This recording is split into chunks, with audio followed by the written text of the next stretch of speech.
ఎవరైనా సరే ఆరోగ్యంగా ఉండాలంటే శుభ్రత పాటించాలి. మరి శుభ్రత కావాలంటే ఎలిం ప్రొడక్ట్స్ వాడాలి.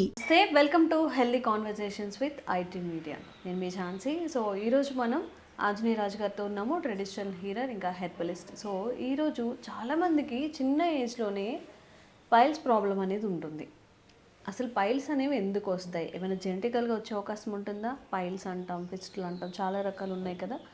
యానల్ రీజన్స్లో వచ్చే వ్యాధుల గురించి ఈరోజు కంప్లీట్గా తెలుసుకునే ప్రయత్నం చేద్దాం. నమస్తే సార్. నమస్కారం అండి. ఎలా ఉన్నారు సార్? బాగున్నానండి.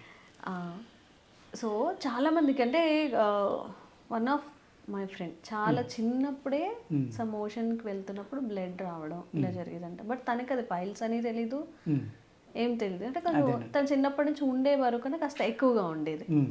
ఈ జెనెటికల్ గానే వస్తాయా? అంటే చిన్నతనంలో 7-8 years కి రావడం అంటే అవును, వంశపారంపర్యంగా రావడానికి కూడా అవకాశం ఉందండి. ఓకే. పైల్స్ రకాల్లోనే వివరంగా రాస్తారు. అది 6 రకాలమ్మ. 6 రకాలు మామూలుగా వచ్చే 6 రకాలు. ఈ 6 రకాలే జెనెటికల్గా కూడా చూస్తాం అనమాట. అసలు ప్రధాన కారణాలు ఏముంటాయి సార్? ప్రధాన కారణం అంటే మెయిన్ ఈ యానల్ రీజన్లో ఉన్న బ్యాక్టీరియా అమ్మ. బ్యాక్టీరియా, ఫంగస్ ఇలాంటివి ఉండటం వల్ల, అదేవిధంగా ఏదైనా ఒక మెటీరియల్ అక్కడికి వెళ్ళి ఆగిపోయింది, మోషన్లో అవ్వలేదు, అప్పుడు బాడీ ఏం చేస్తుందంటే శరీరం దాన్ని ఒక కవచంలాగా ఏర్పాటు చేసి దానివల్ల మన శరీరానికి నష్టం రాకుండా ఒక కవచం లాంటిది ఏర్పాటు చేస్తుందమ్మా. చేసినప్పుడు ఏమవుతుందంటే కొన్ని రకాల బ్యాక్టీరియాలు అక్కడికి చేరడానికి అవకాశం ఉంది. ఓకే. దానివల్ల అది గడ్డ కింద రావడం, 2, 3, కొంతమందికి ఏమో లావుగా గుండ్రంగా ఉంటాయేమో, కొందరికేమో సన్నగా సూది మనల్లే ఉంటాయి. అనేక రకాలన్నమాట ఇందులో. మళ్ళీ వీటిలో వంశపారంపర్యం, ఇందులోనే బ్లీడింగు, ఇందులో పెయిన్ బ్లీడింగ్ లేకుండా మోషన్ అవ్వకుండా అడ్డుపడే పైల్స్. దీనివల్ల ఈ ఏదైతే మనం రెక్టం ఉందో అది బయటికి కూడా వచ్చేస్తుందమ్మా కొంతమందికి. ఎందుకంటే వీళ్ళు ఆ పైల్స్ అనేవి 2-3 ఉండేసరికి ఏమవుతుందంటే మోషన్ బయటికి రాకుండా అడ్డం వస్తూ ఉంటాయి. అడ్డం వచ్చినప్పుడు ఏమవుతుంది, వీళ్ళు బలవంతాన్ని వెళ్ళడం వల్ల అది లేట్గా అవడం వల్ల గట్టి పడిపోయి ఈ రప్చర్ అవుతుందమ్మా. వాటికి రప్చర్ అవడం వల్ల బ్లీడింగ్ స్టార్ట్ అవుతుంది. అలాగే ఇప్పుడు పైల్స్లో అందరూ అనుకుంటారు ఏంటంటే పైల్స్ అంటే వేడి పదార్థాలు తింటేనే పైల్స్ వస్తాయని అనుకుంటారు. కాదండి, వాతం వల్ల కూడా వస్తాయని. చాలామందికి వాతం వల్ల వచ్చి పైల్సే ఎక్కువ. చాలామంది వాళ్ళు ఏమంటారంటే వచ్చిన తర్వాత, సార్ మాకు చికెన్ తింటే ఎక్కువైపోతుంది అంటారు. వాళ్ళకి వేడి వల్ల వచ్చినాయి అమ్మ, పిత్తం వల్ల వచ్చిన పైల్స్ అయ్యి. కొంతమంది అబ్జర్వ్ చేయకుండా అందరూ ఏం చేస్తారంటే ఆనపకాయ, దోసకాయ, పెసరపప్పు ఇలాంటి చాలా చేసి బీరకాయ ఎక్కువ తినేస్తుంటారు. వాళ్ళకి ఎక్కువైపోతూ ఉంది. తినకూడదు, అవి తినకూడదు. అవి వాతం వల్ల వచ్చినాయి. అయితే నేను అడుగుతాను వచ్చినప్పుడు, ఏమంటే మీకు ఆనపకాయ తింటే పెరుగుతుందా, ఎక్కువ అవుతుందా, లేకపోతే ఏం తింటున్నారు అంటే మేము చలవ చేస్తుంది మంచిదని అయ్యే తినేస్తున్నామని అంటారు. మరి అవి తింటే మొదలు పెట్టాక పెరిగిందా లేదా అంటే పెరిగిందండి. నొప్పి పెరిగిందా అంటే పెరిగింది. మరి ఎందుకు తింటున్నారు అంటే దానివల్ల అనుకోవట్లేదు. అలాగా మన శరీర తత్వాన్ని బట్టి కూడా ఉంటుందండి. అలాగే ఈ ఫిస్టులా అనేది పైల్స్ అసలు సంబంధం లేదండి. ఫిస్టులా అనేది ఏమవుతుందంటే మీ యానస్ నుంచి ఒక 3-4 ఇంచెస్ డయామీటర్లో ఒక డెడ్ నర్వ్ ఉంటుందండి పుట్టినప్పుడే. అది ఒక కాజ్ అనమాట. అలా కాకుండా తర్వాత ఒక నరం డెడ్ అయిపోవడం వల్ల కూడా రావచ్చమ్మా. మెయిన్ ఏంటంటే 90% ఆ డెడ్ నర్వ్ బై బర్త్ మీకు ఉండడం వల్ల ఆ తర్వాత ఏం చేస్తుందంటే బాడీ దానితో పని లేదని దాన్ని వదిలేస్తుంది. అలాగే ఎప్పుడైతే ఇది మనకు అడ్డం అనుకుందో దాన్ని బయటికి పంపడానికి ప్రయత్నిస్తున్నాం. బయటికి పంపడానికి ప్రయత్నించినప్పుడు ఏమవుతుందంటే ఆ ఏరియాకి కొంత బ్యాక్టీరియా వెళ్ళి దాన్ని పస్ కింద ఫామ్ అవుతుంది. ఒక యాప్సిస్, మనం కురుపు అంటాం కదా, చిన్న సూది మొదలే కురుపు మొదలవుతున్నాము. మొదలయ్యేది రప్చర్ అయ్యి ఆ పస్ బయటకు వచ్చేస్తుంది, క్లోజ్ అయిపోతుంది. మళ్ళీ క్లోజ్ అయిపోయి మళ్ళీ ఒక 6 నెలలకో, నెలకో, సంవత్సరానికో, 3 నెలలకో మళ్ళీ బయటకు వస్తుంది. అలాగా వచ్చి వచ్చి వచ్చి వచ్చి అది అలాగ ఒక 10-15 సార్లు వచ్చేటోడికి ఒక పెన్ను దూరేటంత హోల్ ఏర్పడదు. ఆ తర్వాత అది ఒక ఫింగర్ వెళ్ళేటంత, ఆ తర్వాత ఇంకా పెద్దది అలా పెరిగిపోతాం. దానికి అది కూడా ఆటోఇమ్యూన్ ప్రాబ్లమ్స్లో ఒకటి. ఇది కూడా ఆటోఇమ్యూన్ కింద కన్వర్ట్ అయిపోతుందండి. స్టార్టింగ్లో ఉండదు, అది ఉండే కొలది ముదిరే కొలది అది ఆటోఇమ్యూన్లోకి వెళ్ళిపోతుందండి. డాక్టర్స్ ఏం చేస్తారంటే అది డెడ్ నర్వ్ ఎక్కడ స్టార్ట్ అయింది, ఎక్కడ ఎండ్ అయిందో చూసి అంత లెక్క ఒక పీస్ తీసేస్తారమ్మ. తీసేసి దానికి మందు ఇస్తే తగ్గిపోతుంది, పెర్మనెంట్ క్యూర్ అయిపోతుంది. ఒక్కొక్కసారి ఏమవుతుందంటే అది తీసినప్పుడు ఒక చిన్నది, ఒక నువ్వు గింజ అంత ఉండిపోయినా మళ్ళీ ఫామ్ అయిపోతుంది. తీసాక కూడా ఈ బ్యాక్టీరియా ఇంకా పైకి వెళ్ళింది అనుకోండి, అక్కడ మళ్ళీ స్టార్ట్ అయింది అనుకోండి, మళ్ళీ వస్తుంది. ఈ మేము ఇచ్చిన దాంట్లో కూడా అంతేనండి మెడిసిన్లో. అందుకు ఏం చేస్తామంటే దాన్ని ఒక గంధం లాంటిది, ఒక మూలిక గంధం అంటాం కదమ్మా, దాన్ని అరగదీసి రాయడం అనేది ఉంది. అలాగే దాన్ని ఇంజక్షన్లా కూడా కొంచెం హోల్ పెద్ద ఉంటే ఇంజక్షన్లా కూడా దాంట్లోకి పంపచ్చు. కొంచెం పెయిన్ ఉంటుంది కానండి, ఆ పంపడం వల్ల ఏమవుతుందంటే ఎక్కడైతే ఈ హోల్ స్టార్ట్ అయిందో అక్కడి నుంచి మజిల్ క్లోజ్ చేసుకుంటూ వచ్చేస్తుందమ్మా త్రూ మెడిసిన్స్. అంటే లోపలికి ఇచ్చే 2-3 రకాలు ఉంటాయి, ప్లస్ అప్లై చేసే కూడా 1-2 రకాలు ఉంటాయండి ప్రాబ్లమ్ని బట్టి. ఈ విధంగా ఫిస్టులాని తగ్గించుకుంటూ రావచ్చండి. పైల్స్కి కూడా ఒక 3-4 రకాల లేపనాలు ఉంటాయండి.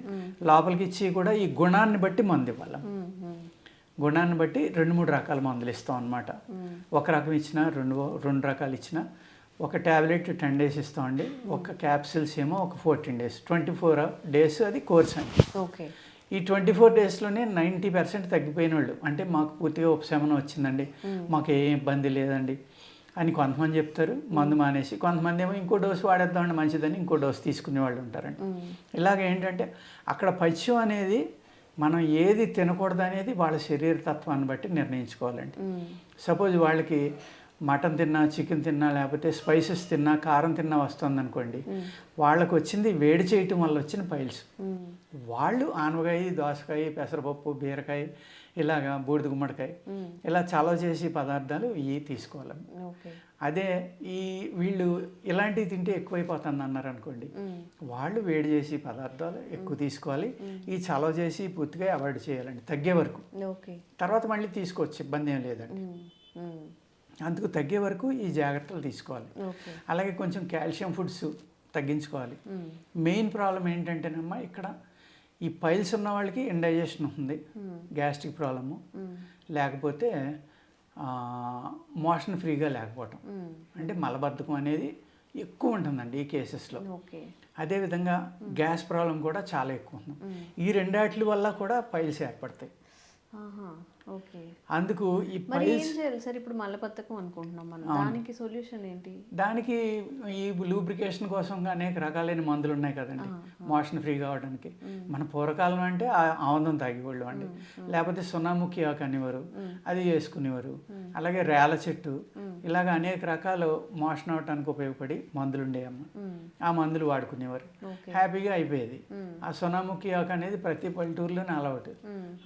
సున్నాముఖి సారి తాగేస్తున్నాడు వీడు, లేకపోతే సున్నాముఖి కషాయం తింటున్నాడు, సున్నాముఖి తిన మోషన్ ఫ్రీగా అయిపోయి. అంటే ఇదొక జనరల్ నాలెడ్జ్గా ప్రతి ఒక్కళ్ళకి ఆయుర్వేదంలో వనమాలు తెలిసి ఉండేయమ్మ అప్పట్లో. ఇప్పుడు ఎవరైనా చెప్తే కానీ తెలియదు ఏంటి ఎక్కడ దొరుకుతుంది అంటే ఇప్పుడు మనం దాన్ని కోల్పోయామండి ఆ నాలెడ్జ్. దానివల్ల ఇంత మనం ఇబ్బందులు పడవలసి వస్తుంది అనమాట.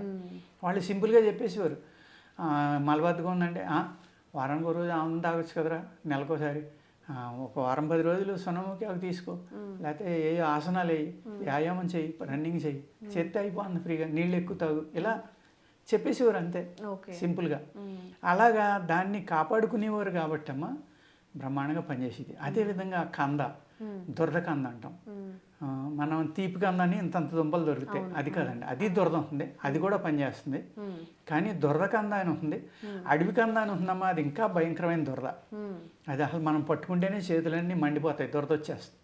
వాటిని ఏం చేయాలంటే మనం చేతికి బాగా నూనె, కొబ్బరి నూనె కానీ నెయ్యి అయితే మంచిదండి, అది రాసుకుని జాగ్రత్తగా చెక్కుని అది చక్రాల కింద కోసుకుని ఎండబెట్టుకుని పౌడర్ అయిన తర్వాత దాంట్లో బెల్లం కలుపుకోవాలండి. ఎంత పౌడర్ ఉందో అంత బెల్లం కలుపుకోవాలి. కలుపుకుని చిన్న బఠానీలాగా మాత్రలు చేసుకుని గొంతుకులోకి వేసుకుని జాగ్రత్తగా ఉదయం ఒక 5-6, సాయంత్రం ఒక 5-6 తీసుకుంటే ఈ పైల్స్ అన్నీ తగ్గిపోతాయి. అప్పట్లో ఈ కంద అనేది అందరూ తినేవారు, పెండలం, కంద, దురద కంద అవనండి, ఈ కంద అవనండి. తీపి కంద అనేది తర్వాత వచ్చింది, ఎక్కువ ఆ చిన్న కందే ఉండేదమ్మా. అది చక్కగా నెలకు 2-3 సార్లు తినేవారు. అలాంటి ఆహారం తిన్నప్పుడు ఈ పైల్స్ రావడానికి అవకాశం లేదండి అసలు. ఏదైతే ఈ కోలాన్ ఏరియాలో ఒక 1 feet 6 అంగుళాలు 8 అంగుళాలు ఉందో, ఈ దురదకంద తింటే అవన్నీ కూడా బయటికి వెళ్ళిపోతాయమ్మా. అసలు నులిపురుగు కానీ పొట్టలో, లేకపోతే ఈ బ్యాక్టీరియా కానీ ఫంగస్ కానీ ఇవన్నీ కూడా బ్రహ్మాండంగా బయటకు వెళ్ళిపోతాయి. కానీ అల్సర్స్ ఉన్న వాళ్ళు తింటే మట్టుకు బాగా ఇబ్బంది మళ్ళీ పెడుతుంది. మండిపోతుందేమో. మండిపోతుంది. అటువంటి వాళ్ళు తినకూడదండి. అలాగా ప్రతిదీ కూడా ఎవరు తినాలి, ఎవరు ఏ తినకూడదు శరీర తత్వం బట్టి ఏది సూట్ అవుతుందో అంతే. అట్లా ఫాలో ఇప్పుడు నేను దొరకదన్నానని అది అల్సర్స్ ఉన్న వాళ్ళు తినేశారు అనుకోండి, ఇబ్బంది అవుతుంది. అవును అవును. ఆ విధంగా అండి. ఇది ఎవరు తినాలి? గ్యాస్ ప్రాబ్లం ఉన్నవాళ్ళు, నులి పురుగులు ఉన్నవాళ్ళు, ఈ ఫంగల్లో బ్యాక్టీరియా ఇలాంటివి ఎక్కువ ఉండి, ఈ కొలైటిస్ ఏరియాలో ప్రాబ్లం ఉన్నవాళ్ళు ఇలాంటివి తీసుకుంటే చక్కగా తగ్గుతుందండి ఇది. అదేవిధంగా నీరుల్లిపాయ అండి, మనం కూరలో వేసుకుంటాం కదా ఉల్లిపాయ, దాన్ని నేతిలో వేపించుకుని వెన్నపూసలో కలుపుకుని రోజు ఈ మాత్రం తింటే తగ్గిపోతుందండి. అప్పుడు ఏమవుతుంది? లూబ్రికేషన్ ప్లస్ ఈ మోషన్ ఫ్రీగా అయిపోవడం. ఈ ఎవరికైతే ఇది బాగా క్రానిక్ అయిపోయి ఏజ్డ్ పీపుల్ ఉంటారు కదమ్మా, 70 ఏళ్ళు 80 ఏళ్ళ వాళ్ళు ఉంటారు, వాళ్ళకి మోషన్ ఫ్రీగా అవ్వదు, ప్లస్ పైల్స్ ఉంది. ఈ మోషన్ అవ్వట్లేదని ఒగ్గబెట్టినప్పుడు ఏమవుతుందంటే ఆ పైల్స్ బయటకు వచ్చేస్తాయి. వచ్చేసి మోషన్ ఫ్రీగా అయినా కూడా అవి లోపలికి వెళ్ళాము, పేగు కూడా జారుతుంది. రెక్టమ్ ప్రొలాప్స్ అంటాం మనం. ఆ పేగు కూడా 2-3 అంగుళాలు బయటకు వచ్చేసి ఉండిపోతూ ఉంటుంది. పాపం వాళ్ళు మళ్ళీ కొబ్బరి నూనె రాసుకునో ఆముదం రాసుకునో లోపలికి తోసుకోవడం, ఆ తోసుకున్నప్పుడు మళ్ళీ గోళ్ళు గుచ్చుకుంటే గాయం అవటం, అనేక రకాల ఇబ్బందులు ఉంటాయి. దానికి ఏం చేస్తామంటే మన దగ్గర కొన్ని ఆయింట్మెంట్స్ ఇలాంటివి ఉంటాయండి. ఆయింట్మెంట్ కానీ ఒక ట్యాబ్లెట్ కానీ మోషన్ అయిన తర్వాత లోపల పెట్టేస్తే దానికి మళ్ళీ స్ట్రెంగ్త్ వచ్చేస్తుంది, నార్మల్ స్ట్రెంగ్త్ వచ్చేసి నార్మల్ అయిపోతుందమ్మా. అది అల్లోపతిలో ఏం చేస్తారంటే మళ్ళీ ఆ లోపలికి పంపి మ్యాట్ వేస్తారు బయటికి రాకుండా. అదే మ్యాట్ వీక్ అయినప్పుడు మళ్ళీ రావచ్చు. ఇది న్యాచురల్గానే ఆ నరాలకి స్ట్రెంగ్త్ వచ్చి మళ్ళీ నార్మల్ అయిపోయేలాగా కూడా ఆయుర్వేదంలో మందులు ఉంటాయండి. అలాంటి అద్భుతమైన ఈవెన్ యూట్రస్ ప్రొలాప్స్ ఉంటుందమ్మా కొంతమందికి, ఆయుర్వేదంలో దాన్ని గోద దిగటం అంటారు. వాళ్ళకు కూడా ఈ మెడిసిన్ పనిచేస్తుంది అనమాట. అలాగే ఆయుర్వేదంలో అనేక దీనికి ఎన్నో రకాలు, కొన్ని 100 రకాలు ఉన్నాయమ్మా ఆయుర్వేదంలో. ఏది పైల్స్ తగ్గించడానికి, పిస్టులకి, ఫిషర్స్కి, అన్నిటికి కూడా. కానీ మనం ఏంటంటే ఆ నాలెడ్జ్ కోల్పోయాం కాబట్టి దాన్ని నమ్మట్లే మనం. దాన్ని పూర్తిగా వాడుకోవడం మానేసి ఎప్పుడైతే మీకు హ్యాపీగా మోషన్ ఫ్రీగా అయిపోయి గ్యాస్ట్రిక్ ప్రాబ్లం ఇలాంటివి లేవో వాళ్ళకి రావడానికి తక్కువ అవకాశం ఉందమ్మా. పైల్స్ వచ్చిన వాళ్ళకి అవి రావడానికి అవకాశం ఉంది, అవి ఉన్న వాళ్ళకి ఇది రావడానికి అవకాశం లేకుండా కూడా రావచ్చు. అంటే మోస్ట్ ఆఫ్ ద కేసెస్లో కాన్స్టిపేషన్ ఉందని చెప్తారు పైల్స్ వాళ్ళు. అలాగే ఇప్పుడు ఈ కరోనా వచ్చాక ఈ టైప్ ఆఫ్ కేసెస్ బాగా ఎక్కువైపోయినాయమ్మా, చాలా ఎక్కువైనాయి. ఇదివరకు ఇన్ని కేసులు వచ్చాయి కదా మాకు, చాలా ఎక్కువ వస్తాయి. చాలా రకాల హెల్త్ ఇష్యూస్ కూడా అప్పటి నుంచి పెరిగిపోయినాయి, బాగా పెరిగిపోయినాయి. అది ఫుడ్ హ్యాబిట్స్ బాగోక అనుకోండి, లైఫ్ స్టైల్ బాగోక అనుకోండి, లేకపోతే ఈ వాతావరణంలో కల్మషం, పొల్యూషన్, వాటర్, ఆహారంలో ఉన్న ఏదో కారణం మొత్తం ప్రాబ్లమ్స్ అయితే పెరిగినాయండి చాలా. ఇప్పుడు ఈ మలబద్ధకానికి, పైల్స్కి, వీటికి కూడా ఈజీగా డైజెస్ట్ అయ్యేవి, లేకపోతే పులుసులు చేసుకుంటాం కదా సార్ మనం, కొంచెం వాటర్గా వెళ్ళిపోవాలా పొట్టలోకి అలా చేయాలి. అంటే పులుసు తింటే కొంతమంది పడదమ్మా, అలా అంటే రకరకాల సిస్టాలు అనమాట ఇందులో. ఎవరి బాడీకి ఏది పడుతుంది అనేది కూడా మనం చెప్పలేము. ఇది అందరూ తినేది తగ్గిపోతుందని చెప్తే అది అందరికీ పడదు. కాకపోతే ఏంటంటే ఒక మినిమం నాలెడ్జ్ తోటి ఏం చేస్తున్నారంటే, ఇప్పుడు కరోనా వచ్చి వెళ్ళినప్పటి నుంచి అందరూ కూడా ఈ ఆయుర్వేదం మీద పడ్డం, ఏదో డైలీ ఒక కషాయం తాగడం, బూడిద గుమ్మడికాయ రసం అని, బీట్రూట్, క్యారెట్, ఖర్జూరం అని, లేకపోతే సొంటి పిప్పలు, మిరియాలని, లేకపోతే అల్లం, జీలకర్ర అని, ఇలా ఏదో ఒక కషాయం. చాలామంది వచ్చిన పేషెంట్లు అందరూ కూడా మీరు ఏం తీసుకుంటున్నారంటే ఏదో ఒక కషాయం చెప్తున్నారు. అది సో అవేర్నెస్ వచ్చింది అందరు. కరోనా టైం ఒక దెబ్బ తగిలితే దారికి వస్తారు అన్నట్టు, కరోనా దెబ్బ వల్ల అందరూ కొంచెం న్యాచురల్గా ఎలా. చాలా ఆశ్చర్యం వేస్తుందమ్మా, వచ్చేవాళ్ళు 50 మంది వస్తే కనీసం అందులో 20 మంది రోజుకి ఒకసారి 2 సార్లు తింటున్నారు. ఇప్పుడు వచ్చిన వాళ్ళు ఒకసారి తింటున్నారు అంటే వాళ్ళ ఫ్యామిలీ అంతా. అలాగా అవేర్నెస్ వచ్చిందమ్మా, చాలా అవేర్నెస్ వచ్చింది. నిజంగా ఈ 1 మీల్ ఏ డే ఇవన్నీ కూడా ఇప్పుడు ఎక్కువగా పాటిస్తున్నారు. మనం ఎక్కువ రోజులు బ్రతకాలి, ఇంకొంచెం మంచి లైఫ్ని పొందాలి అంటే కాస్త తిండి తగ్గించుకుందాం, కాస్త వ్యాయామం చేద్దాం, మంచి హ్యాబిట్స్ని అలవాటు చేసుకుందాం అని చెప్పేసి. పైల్స్ అండ్ ఫిస్టుల గురించి ఎవరి శరీరతత్వం ఎలా ఉంటుందో దాన్ని బట్టి మెడిసిన్ అనేది ఇవ్వడం జరుగుతుందండి. నిజంగా మీరు ఈ వీడియో చూసి నాకు ఇది సరిపోతుందని మీ ఓన్గా డిసైడ్ అయ్యి మాత్రం ఎప్పుడూ చెయ్యొద్దు. డాక్టర్ని కన్సల్ట్ అవ్వండి. స్క్రీన్ మీద కనిపిస్తున్న నెంబర్స్కి కాల్ చేసి రాజుగారి దగ్గర మెడిసిన్ ఒక సజెషన్ కూడా తీసుకోవచ్చు. మీ శరీరతత్వం ఏంటి, మీకు ఏం పడుతున్నాయి, ఏం పడట్లేదు అని కూడా ఎవరైతే సివియర్ ఇష్యూస్ అయితే ఫేస్ చేస్తున్నారో వాళ్ళకు కూడా ఈ వీడియో ఫార్వర్డ్ చేయండి, తప్పకుండా వాళ్ళకు కూడా యూస్ఫుల్ అవుతుంది. Thank you so much. నమస్తే అండి.